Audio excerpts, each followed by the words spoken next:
Acronym है जो 5 important design pattern को रिप्रेजेंट करता है, जो कि एस होता है, जो सॉलिड का एस होता है वो सिंपल जो सिंगल रिस्पॉन्सिबिलिटीज हैं वो सिंगल रिस्पॉन्सिबिलिटीज प्रिंसिपल्स होते हैं। Everyone, welcome back to my channels. All right, so इस वीडियो में हम स्टार्ट करेंगे सॉलिड प्रिंसिपल के साथ। अगर आपने पिछले वीडियोस आपने नहीं देखा है तो जाकर चेक कीजिए, जहां मैंने ड्राई और किस प्रिंसिपल्स और याग्नी प्रिंसिपल्स के बारे में बनाया है, वीडियोस क्रिएट किए हुए हैं, तो आप जाके वहां से समझ सकते हैं। अभी हम समझते हैं सॉलिड प्रिंसिपल्स के बारे में कि सॉलिड प्रिंसिपल्स क्या होते हैं, क्योंकि ये आपका कोड को जो हमारे प्रिंसिपल्स होते हैं, जो हमारे जावा के प्रिंसिपल्स होते हैं, आपके कोड को काफी ज्यादा क्लीन और मेंटेनेबल और काफी ज्यादा इजी बनाता है कोड को रीड करने के लिए। तो इस वजह से हम इस प्रिंसिपल्स को फॉलो करते हैं जावा में। तो जो हमारे सॉलिड प्रिंसिपल के क्या होते हैं, चलिए समझते हैं सॉलिड प्रिंसिपल्स क्या होता है। तो सॉलिड एक हमारा ओ रिप्रेजेंट करता है, ओपन या क्लोज प्रिंसिपल, जिसको हम ओसीपी बोलते हैं। और जो हमारा एल होता है वो लिस्ट स्कोप सब्स्टिट्यूशन प्रिंसिपल, उसको बोलते हैं एलएसपी बोलते हैं। और जो आई जो होता है वो रिप्रेजेंट करता है इंटरफेस सेग्रीगेशन प्रिंसिपल, जो कि जिसको हम आईएसपी बोलते हैं, उसको एलएसपी बोलते हैं। और डी का मतलब होता है, D represents dependency inversion principle, जिसको हम डीआईपी बोलते हैं। ठीक है, ये प्रिंसिपल्स जो होते हैं वो ज्यादा थ्योरेटिकल होते हैं। जितना भी मैंने अभी तक के प्रिंसिपल्स बताए हैं जावा में वो सब कुछ थ्योरेटिकल ही है, लेकिन मैं थोड़ा बहुत आपको कोड के साथ में समझाना स्टार्ट करूंगी। ओके, तो लेकिन एग्जाम्पल के साथ समझना थोड़ा सा इजी हो जाता है, तो मैं उसी के साथ ही आपको स्टार्ट करूंगी समझाना। तो पहला हम लेकर चलते हैं सिंगल रिस्पॉन्सिबिलिटी प्रिंसिपल, एसआरपी। ठीक है, तो एसआरपी का मतलब जैसा कि मैंने आपको बताया, ईच क्लास और function should have only one responsibility. ठीक है, तो अब चलिए थोड़ा सा कोड से समझते हैं। तो आप यहाँ पे देख सकते हैं कि मैंने डिजाइन प्रिंसिपल से एक पैकेज बनाया है, और ड्राई हमने समझ चुकी है, ड्राई समझ गए हैं, किस याग्नी समझ चुके हैं। अब यहाँ पे हम एक पैकेज फिर से बनाएंगे सॉलिड प्रिंसिपल का। ठीक है, अब इसके अंदर सॉलिड प्रिंसिपल के अंदर एक हम क्लास बनाएंगे, जिसका कार सर्विसिंग एक क्लास लेते हैं। ठीक है, कार सर्विस। ठीक है, अब मान लो कार सर्विस के अंदर हम दो मेथड्स लेंगे, एक वॉश कार लेंगे और एक चेंज ऑयल लेंगे। ठीक है, तो ये हम एसआईपी समझ रहे हैं, जो कि सिंगल रिस्पॉन्सिबिलिटी प्रिंसिपल्स को समझ रहे हैं। ये आप ध्यान देने वाली बात है। ठीक है, तो यहाँ पे हम दो मेथड बनाते हैं, वॉश कार और चेंज ऑयल। ठीक है, तो चलिए हम क्रिएट करते हैं पब्लिक वॉइड वॉश कार। ठीक है, इसमें हम एक मेथड ये बना दिए, दूसरा मेथड हम बनाएंगे पब्लिक वॉइड और ऑयल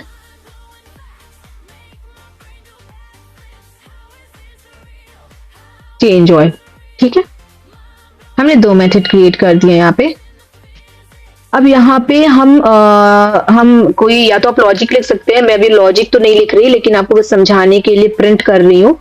कार इज, यहाँ पे मैं डालूंगी कार इज वॉशिंग। ठीक है, सेम मैं यहाँ पर भी प्रिंट करूंगी। ठीक है, कार ऑयल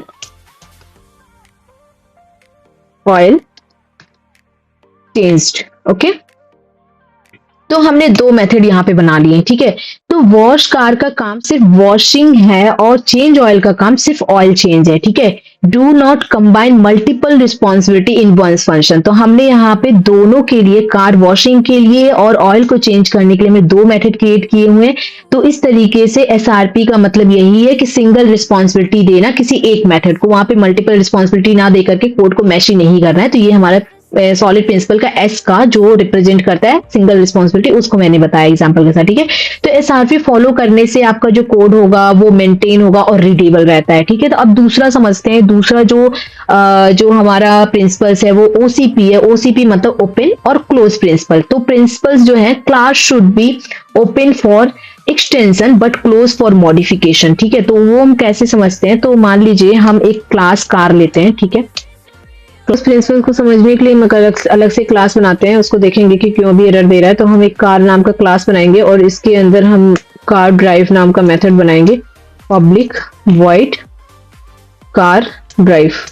ज्यादा टाइम वेस्ट करने से अच्छा है कि अलग से ही बना लो। ठीक है, यहाँ पे हमने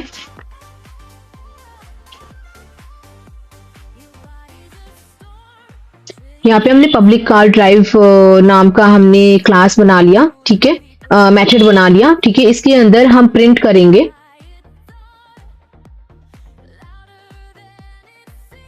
कार इज ड्राइविंग। ठीक है, अब हम क्या करेंगे ना, हमने जो क्लास कार बनाया हुआ है वो ये जो कार क्लास है ना, कार के अंदर बहुत सारे वो आएंगे, जैसे BMW क्या करेगा, कार को एक्सटेंड करेगा। BMW भी एक कार है, ठीक है, उस तरीके से हम यहाँ पे एक क्लास बनाएंगे जो कि BMW एक्सटेंड करेगा। ये सब हम पहले कवर कर चुके हैं, ठीक है। BMW एक्सटेंड्स कार, ठीक है, ये हमने एक क्लास बनाया, पब्लिक क्लास यहाँ पे लिखना पड़ेगा, ठीक है। यहाँ पे हमने क्या किया है, एक कार को एक्सटेंड कर रहा है, ठीक है। अब यहाँ पे आप देखेंगे, यहाँ पे इस कार के अंदर अब हम एक मेथड बनाते हैं ब्रेक नाम का। BMW कार के अंदर, BMW जो हमारा क्लास है उसके अंदर यहाँ पे मेथड बनाएंगे ब्रेक, ठीक है। और यहाँ पे BMW ब्रेकिंग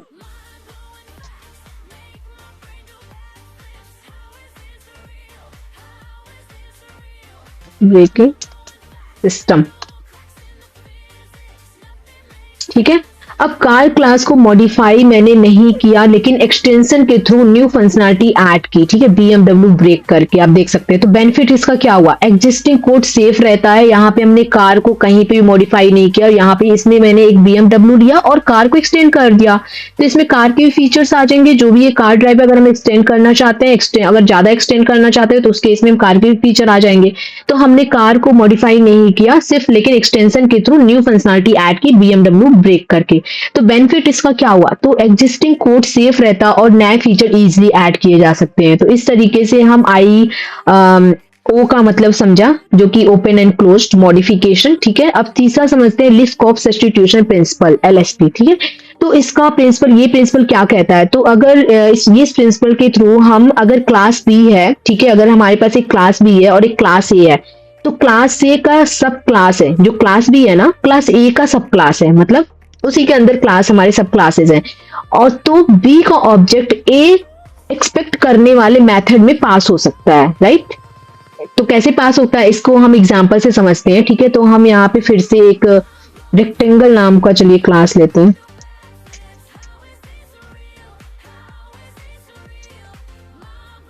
ठीक है। हमने एक रेक्टेंगल नाम का क्लास लिया। अब यहाँ पे मैं क्या कह रही हूँ कि अगर क्लास, लेट सपोज कि हमारा जो रेक्टेंगल क्लास है वो क्लास B जो है क्लास A का सब क्लास है, B के ऑब्जेक्ट A एक्सपेक्ट करने वाले मेथड में पास हो सकता है, ठीक है। तो इसके अंदर रेक्टेंगल के अंदर मान लो हम इंट हाइट विड्थ ले लेते हैं, इसका हाइट विड्थ ही होता है हाइट एंड विड्थ, ठीक है।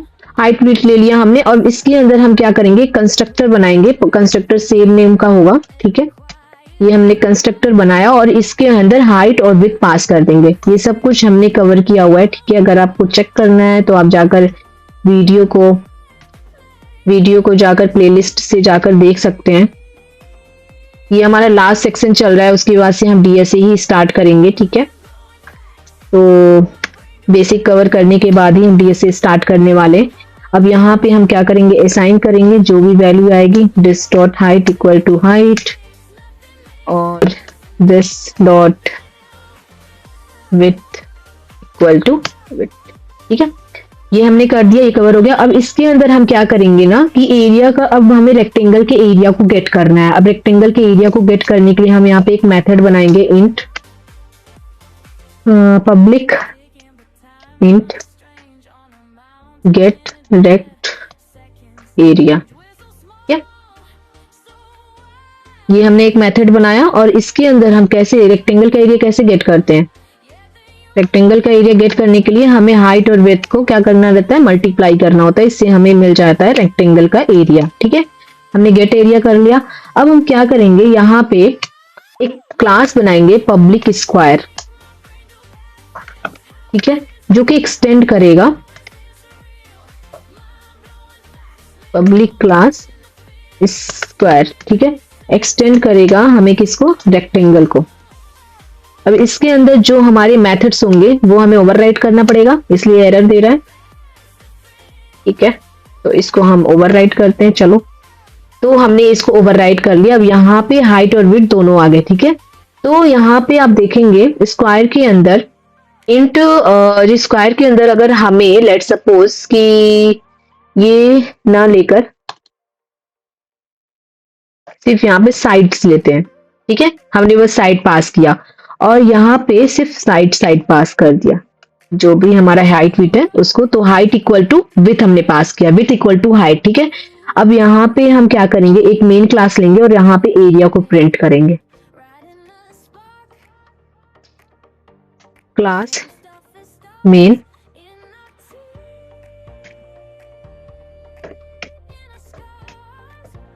यहीं पे मेन लॉजिक है, ठीक है। समझते हैं इसको क्या लॉजिक है भैया।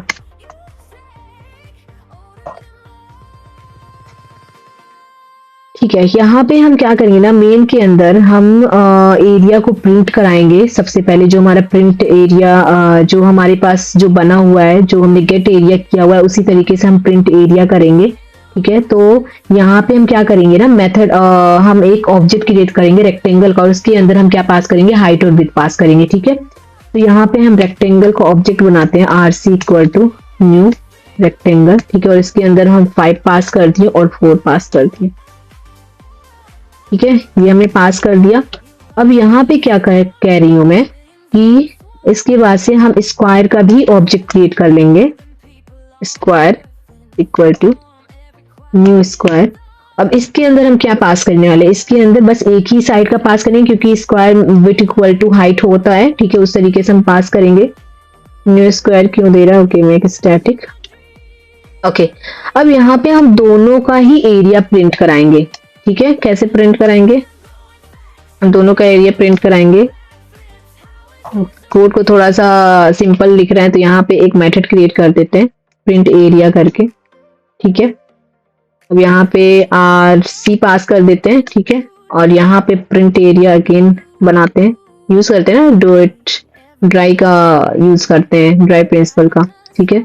अब प्रिंट एरिया का एक हम मेथड क्रिएट करेंगे, ठीक है। हमने एक मेथड क्रिएट किया, ठीक है। अब इसके अंदर हम एरिया को प्रिंट कराएंगे, शॉर्ट और RC डॉट गेट एरिया, ठीक है। गेट एरिया का हमने मेथड तो क्रिएट किया हुआ है, ठीक है। तो अब यहाँ पे ये दोनों ही, जैसे यहाँ पे यहाँ पे क्या फॉलो हो गया, यहाँ पे LIC फॉलो हो गया, LSP फॉलो हो गया, LSP, ठीक है। तो अब यहाँ पे LSP इंश्योर करता है कि सब क्लास को पेरेंट क्लास की जगह सेफली यूज किया जा सके, ठीक है। LSP यही इंश्योर करता है। अगर आप इसको प्रिंट कराते हैं, अगर आप इसको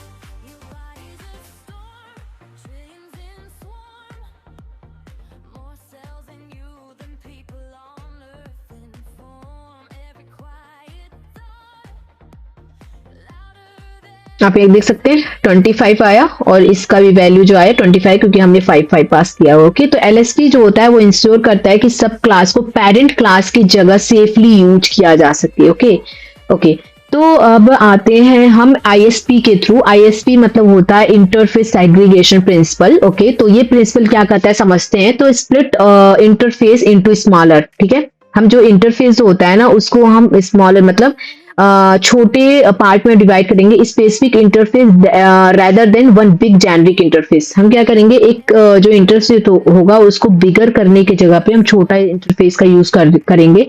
तो एग्जांपल की हम समझते हैं। एग्जाम्पल के लिए हम एक क्लास बनाते हैं, ठीक है। क्लास हम बनाएंगे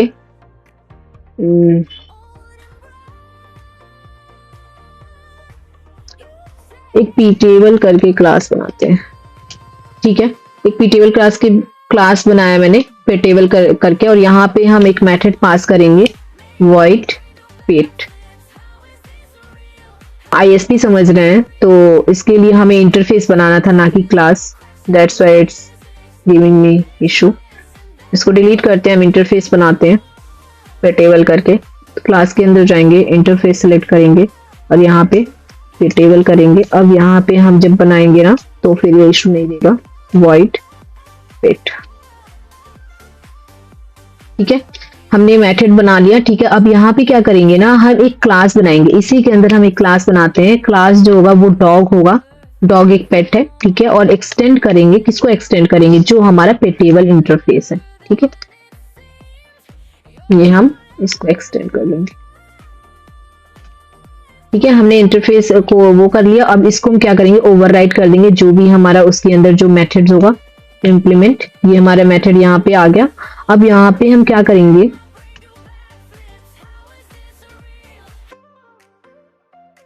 इम्प्लीमेंट्स करना है हमें। एक्सटेंड, एक्चुअली एक्सटेंड हम एक्सट्रैक्ट में यूज करते हैं, और यहाँ पे हम इंटरफेस यूज कर रहे हैं तो हमेशा हम इम्प्लीमेंट्स कीवर्ड का यूज करेंगे जब भी हम इंटरफेस के लिए यूज करेंगे तो।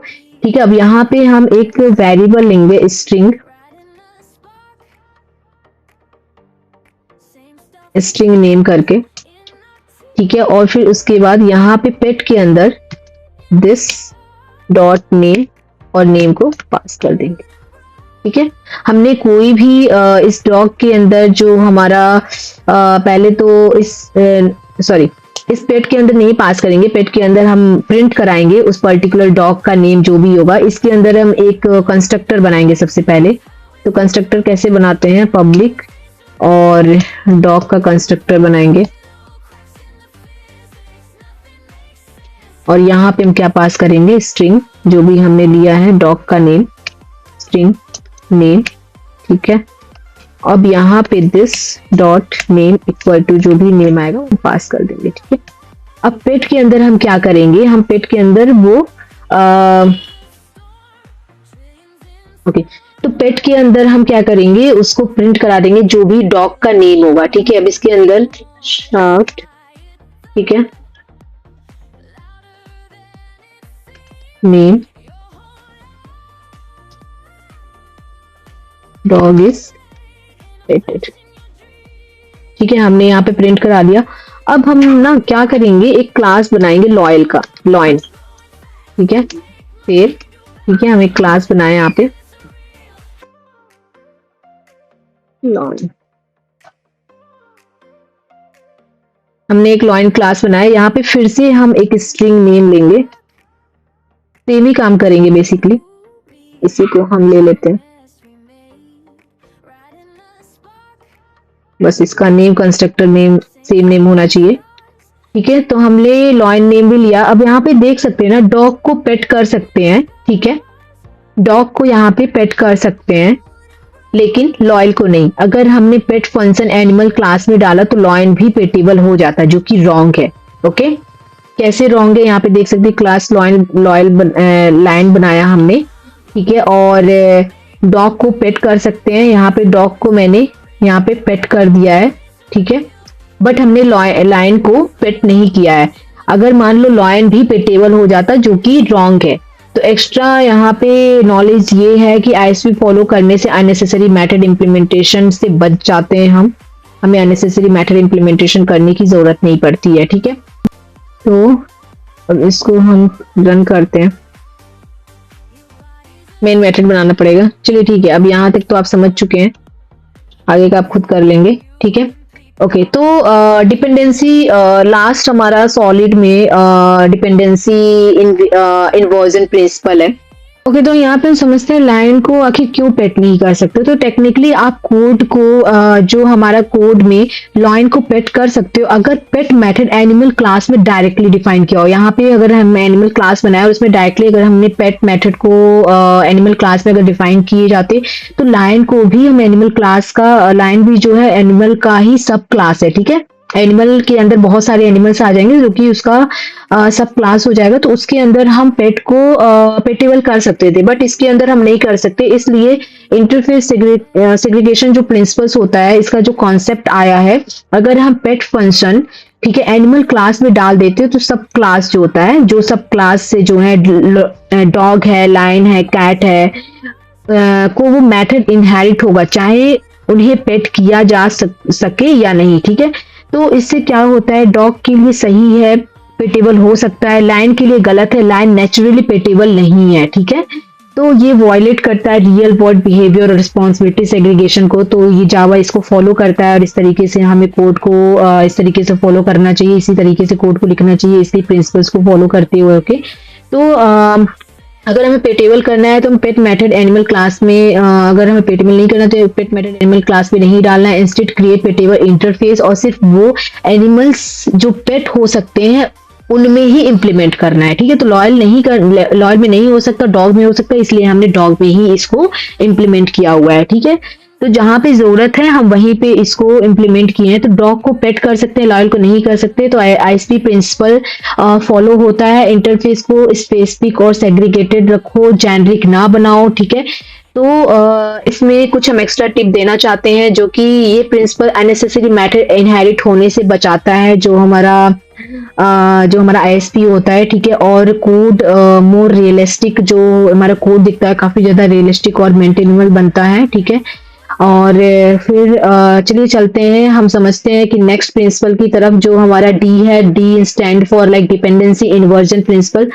तो जो डिपेंडेंसी इन्वर्जन प्रिंसिपल है ना, वो ये कहता है कि high level module should not open on low level concrete classes. ठीक है, तो डिपेंडेंसी जो डिपेंड होता है, जो डिपेंडेंसी इन्वर्जन में आता है, डिपेंड ऑन एब्स्ट्रैक्शन। एब्स्ट्रैक्शन में क्या आता है, हमारा इंटरफेस आता है और एब्स्ट्रैक्ट क्लासेस आते हैं। ठीक है, इंस्टेड ऑफ कंक्रीट क्लास। ठीक है, तो जो डिपेंड होना है वो हमारा एब्स्ट्रैक्शन पे डिपेंड होना है, ना कि हमें कंक्रीट क्लास पे डिपेंड होना है। ये हमारा डिपेंडेंसी इन्वर्जन का मेन कॉन्सेप्ट है।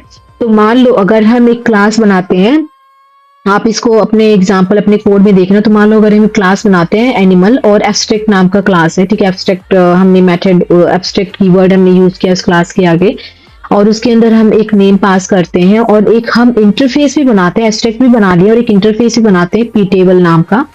और उसके अंदर जो डॉग है, जो हमारा क्लास डॉग होगा, वो एक्सटेंड करेगा एनिमल को और इम्प्लीमेंट करेगा पीटेबल को। ठीक है, इसको थोड़ा समझते हैं हम एक उससे एग्जाम्पल से। तो मान लो हमने एक एब्स्ट्रैक्ट बनाया, हमने एक एब्स्ट्रैक्ट बनाया एनिमल। ठीक है, पब्लिक, यहाँ पे एब्स्ट्रैक्ट लिख देते हैं। ये हमने एब्स्ट्रैक्ट क्लास बना लिया। ठीक है, इसके अंदर हम क्या पास करेंगे, एक वेरिएबल पास कर देते हैं स्ट्रिंग नेम करके। ठीक है, अब यहाँ पे हम एक इंटरफेस भी बनाते हैं, यहीं पे हम इंटरफेस बना सकते हैं। ठीक है, इंटरफेस आपको जरूरी नहीं है वहीं से बनाए। इंटरफेस हमने बनाया किस नाम से, पीटेबल नाम, ये पेटेबल नाम से। ठीक है, इसके अंदर हम एक मेथड पास करते हैं वॉइड, चूंकि एब्स्ट्रैक्ट यहाँ पे इंटरफेस बनाया वॉइड पेट। ठीक है, ये हमने पास किया, यहाँ पे हमने इंटरफेस बना दिया और एक एब्स्ट्रैक्ट बना दिया, और यहाँ पे हम एक क्लास बनाएंगे डॉग। ठीक है, अब ये डॉग क्या करेगा, एक्सटेंड करेगा, हम दोनों काम करेंगे। यहाँ पे एक्सटेंड करेगा एनिमल को, जो कि मैं पहले एग्जांपल दे रही थी, और अब यहाँ पे कर सकते हैं इंप्लीमेंट करेगा टेबल को। ठीक है, ये काम हमने किया। अब यहाँ पे देख सकते हैं एरर आ रहा है, क्योंकि हमें जो पेट है ना वो दोनों के लिए काम करेगा। अब यहाँ पे हमें पेट को, चाहे कैट हो, डॉग हो, लायन हो, सबके लिए पेट काम करेगा, सबके लिए पेट टेबल बना सकते हैं। ठीक है, तो यहाँ पे हम इंप्लीमेंट कर देते हैं पेट को। यहाँ पे आप देख सकते हैं, यहाँ पे अब एनिमल को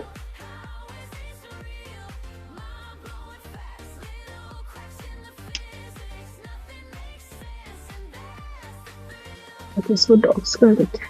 ठीक है, क्योंकि ये हमारा डुप्लीकेट क्लास हो रहा था, इसमें सेम पैकेज में हमारा डुप्लीकेट क्लास हो रहा था, इस वजह से मैंने इसका नेमिंग कन्वेंशन नेम चेंज कर दिया। ठीक है, अब यहाँ पे देख सकते हैं एनिमल को हमने क्या बनाया, एब्स्ट्रैक्ट बनाया। अब डॉग इसे इनहेरिट कर सकता है, इनहेरिट किया है और कर सकता है। ठीक है, तो इसका बेनिफिट क्या है, कोड फ्लेक्सिबल होगा, लूज कपलिंग नहीं होता, लूज कपल्ड होते हैं, और मेंटेनेंस होता है। तो यहाँ पे तो इस तरीके से हम डिपेंडेंसी इन्वर्जन का भी यूज कर लिए। ठीक है, अब इसमें मैं आपको बताना चाहूंगी, जो डीआईपी जो है ना, डीआईपी फॉलो करने से टाइट कपलिंग रिड्यूस होता है। ठीक है, जो हमारा टाइट का, इसमें लूज कपल्ड होते हैं, टाइट कपलिंग रिड्यूस होता है। Tight coupling and loose coupling मैं आपको किसी और वीडियोस में बताऊंगी, अदरवाइज वीडियो काफी लंबा हो जाएगा, बोरिंग हो जाएगा। तो मेरे सारे वीडियोस ही बहुत लॉन्ग हो जा रहे हैं ऐसे बताते, बहुत ज्यादा एग्जांपल्स के साथ बताते बताते। तो मैं कोशिश करूंगी कि शॉर्ट वीडियो ही रखूं, जिससे बोरिंग ना हो, लेक्चर बोरिंग ना हो। तो ओके, तो जो हमारा डीआईपी है वो लार्ज स्केल एप्लीकेशन में डीआईपी लार्ज स्केल एप्लीकेशन जो आप बनाते हैं वहां पे डिपेंडेंसी इंजेक्शन फ्रेमवर्क जो होता है जैसे कि स्प्रिंग हो गया, ड्रैगर हो गया के साथ काम करता है। जैसे कि एंड्रॉयड में भी हम स्प्रिंग ड्रैगर और ड्रैगर डिपेंडेंसी इंजेक्शन का यूज करते हैं। एक तरीके से ये डिपेंडेंसी इंजेक्शन एक तरीके से फ्रेमवर्क है जो कि अभी हम एंड्रॉयड में भी यूज करते हैं। और हाई लेवल मॉड्यूल को लो लेवल मॉड्यूल पे डिपेंड नहीं करना चाहिए, ठीक है। ये डिपेंडेंसी इंजेक्शन का रूल है, इन्वर्जन का रूल है, सिर्फ इंटरफेस एक्टिव क्लासेस पे डिपेंड करना चाहिए, ठीक है।